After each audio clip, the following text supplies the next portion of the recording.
Samweli wa mbere ibice 23. Dawidi atabara i Keyila. Abantu baza kubwira Dawidi bati, Abafilisiti bateye i Keyila kandi barasahura ibyanditse ku mbuga. Dawidi agisha inama Uhoraho ati, mbese njye kurwanya abo Bafilisiti? Uhoraho aramusubiza ati, genda warwanye ukize umujyi wa Keyila. Ariko ingabo za Dawidi ziramubwira ziti, mbese ko dufite ubwoba turi hano mu Buyuda, nitujya Keyila kurwana n'ingabo z'Abafilisiti haracura iki? Nuko Dawidi yongera kugisha inama Uhoraho, maze Uhoraho aramusubiza ati, manuka ujye i Keyila kuko naguhaye gutsinda Abafilisiti. Dawidi niko kujyana n'ingabo ze i Keyila, agaba igitero mu Bafilisiti, arabatsinda bikomeye kandi agaruza amatungo bari banyaze. Dawidi akiza atyo abaturage b'i Keyila. Igihe Abiyatari mwene Ahimeleki yahungiraga kuri Dawidi, yamusanze aho i Keyila, kandi yari yazanye igishura cy'ubutambyi. Sawuli amenye ko Dawidi yageze i Keyila, aribwira ati, Imana yamungabije kuko yifungiranye mu mujyi ufite inzugi n'ibihindizo. Nuko Sawuli akoranya ingabo ze zose kugira ngo zimanuke zijye i Keyila zigote Dawidi n'ingabo ze. Dawidi amenya imigambi mibi ya Sawuli, maze abwira umutambyi Abiyatari ati, zana cya gishura. Nuko Dawidi aravuga ati, Uhoraho Mana y'Abisirayeli, njyewe umugaragu wawe numvise ko Sawuli ashaka gutera umujyi wa Keyila kugira ngo awusenye kubera njyewe.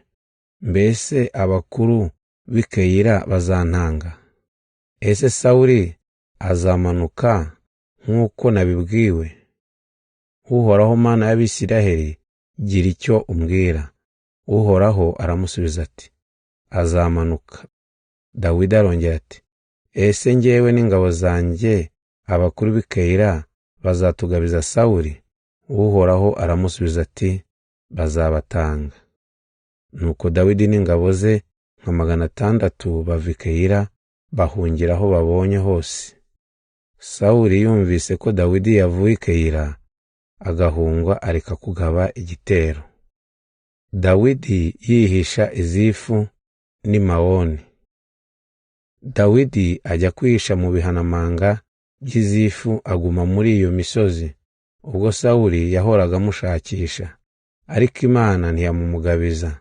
Dawidi akiri Horesha mu misozi y'i Zifu, amenya ko Sawuli yamuhiga kugira ngo amwice. Nuko Yonatani mwene Sawuli asanga Dawidi i Horesha kugira ngo amushishikarize kwishingikiriza ku bubasha bw'Imana.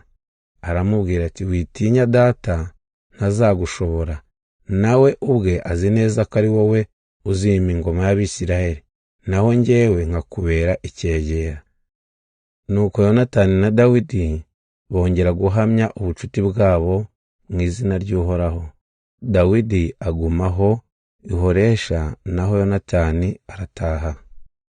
Abanyazifu bajya i Gibeya kwa Sawuli, baramubwira bati, Dawidi yihishe iwacu mu bihanamanga by'i Horesha ku musozi wa Hakila mu majyepfo ya Heshimoni.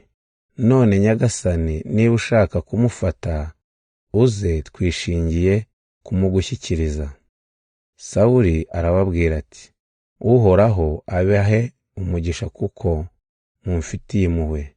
Ngaho nimugende mwongere mugenzure neza, muhatate mumenye aho ari n'uwahamubonye, kuko bambwiye ko ari incakura. Muzarebe neza ubwihisho bwose yihishamo, maze muzagaruke mufite ibimenyetso bigaragara, tuzabone gusubiranayo. Niba kiri mu Buyuda, nzamuhigira hose ubutamubura. Nuko basubira iwabo i Zifu, babanjirije Sawuli. Ubwo Dawidi n'ingabo ze bari mu butayu bw'i Mawoni, hafi y'ikiyaga cy'umunyu mu majyepfo ya Yeshimoni. Sawuli n'ingabo ze bajya guhiga Dawidi. Nawe abyumvise yigira mu bitare byo mu butayu bw'i Mawoni yigumirayo. Sawuli abimenye amukurikiranayo.